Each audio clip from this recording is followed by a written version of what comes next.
Kharagpur town পুলিশের বড় সাফল্য। রবিবার মধ্যরাতে পশ্চিম মেদিনীপুর জেলার খড়গপুর শহরের বিএনআর গ্রাউন্ডে ডাকাতির উদ্দেশ্যে জড়ো হয়েছিল একাধিক দুষ্কৃতী। গোপন সূত্রে খবর পেয়ে দ্রুত খড়গপুর টাউন পুলিশ ঘটনাস্থলে পৌঁছে 10 জন কুখ্যাত দুষ্কৃতীকে গ্রেপ্তার করে।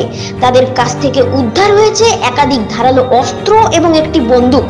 পুলিশ সূত্রে খবর, ধৃত দুষ্কৃতীদের প্রত্যেকের বাড়ি শহরের একাধিক জায়গায়।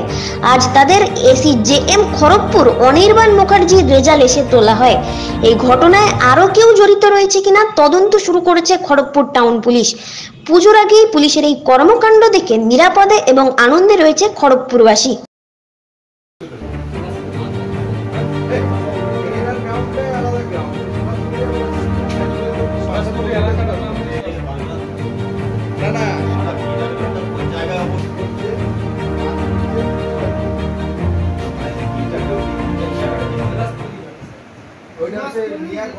গণেশ মন্দির বা হনুমান মন্দিরটা আছে। হনুমান